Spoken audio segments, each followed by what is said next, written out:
1789 துவங்கி 2025 வரைக்கும் தருமபுர ஆதீனத்திற்கு ஒரு வரலாறு அங்க ஆணித்தரமா ஆவணங்கள்ல இருக்கு. எப்படின்னா, இந்த கோயிலோட வருமானத்தை செலவு பண்ண போறேன்ட்டு அந்த சாவி முதல்ல இங்க வந்துடணும்.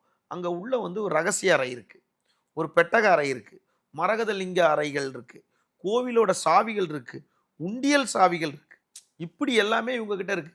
பட் அந்த அதிகாரி, அரசு தரப்புல ஒரு அதிகாரி வரார்ல, அந்த அதிகாரி இவங்கள கேட்டு தான் இவங்க கிட்ட தாக்கல் குடுக்கணும். இவ்வளோ கணக்கு வழக்கு வந்திருக்கு. இவ்வளோ கணக்கு வழக்கு வந்திருக்கு. நான் இத செய்ய போறேன். இந்த இடத்துல ஒரு ஃபெசிலிட்டி ஏற்பாடு பண்ண போறோம். இந்த இடத்துல ஒரு ஃபெசிலிட்டி ஏற்பாடு பண்ண போறேன். கோயிலுக்காக இத பண்ண போறோம். இதெல்லாம் கேட்கணும். ஆனா, இதுல முக்கியமான விஷயம். இதான் விஷயத்துக்குள்ளேயே போறோம். திருப்பதி எங்க இருக்கு? ஆந்திரால இருக்கு. ஆமா. அந்த திருப்பதிய வந்து ஆந்திரா வந்து யாருக்காவது விட்டு தருமா? விட்டு தருவாங்களா? நிச்சயமா விட்டு தர விட்டு மாட்டாங்க. தரும். அதே மாரி இந்த திருநள்ளாறு கோவில் காரைக்கால்குள்ள, அதாவது புதுச்சேரி இதுக்குள்ள நுழைந்தனால, காரைக்கால் டிஸ்ட்ரிக்ட்ல இருக்கனால, இது அவங்களோட வருமானம் ஆயிடுச்சு. இது ஒரு பெரிய இன்கம் சோர்ஸ் ஆயிடுச்சு. எங்க இருக்க எல்லா ஸ்டேட்ல இருக்கவனும் அந்த இடத்துக்கு வரான். இது வந்து நம்ம மெட்ராஸ் பழமொழியில சொல்லணும்னா, சென்னை பழமொழியில சொன்னா, இது ஒரு இது ஒரு கோலார் சங்க சுரங்கம் மாரி.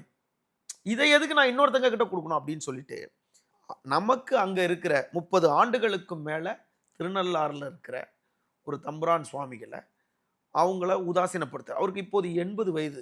80 வயது அவருக்கு பூர்த்தி ஆயிடுச்சு. அவங்கள வந்து கலந்து ஆலோசிச்சு தான் உற்சவம் நடத்தணும், திருவிழா நடத்தணும். இதுல இல்லாம ஸ்ரீ தர்பாரண்யேஸ்வரர், அந்த திருநள்ளாறு சிவன் தர்பாரண்யேஸ்வரர் தேவஸ்தானம், சுவாமி தேவஸ்தானம்னு இருக்கு. அந்த தேவஸ்தானத்துக்கு உட்பட்ட 10 உபகோயில்கள் இருக்கு. அந்த 10 உபகோயில்கள்ல 2 கொஞ்சம் கோயில், கொஞ்சம் பெரிய கோயில். அதாவது அத்திப்படுகை அங்காளம்மன் கோயில்னு ஒண்ணு இருக்கு.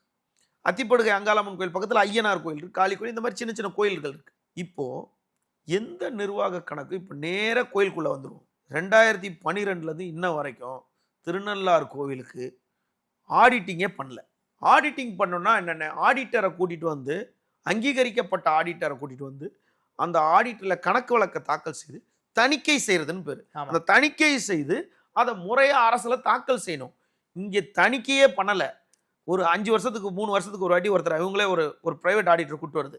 இதெல்லாம் ஒரு ஆடிட் பண்ணுங்க அப்படின்னா, அவர் என்ன வேணா எழுதிடுவார்ல. 2012 டு 2016 ஒரு கணக்கு போட்டாச்சு.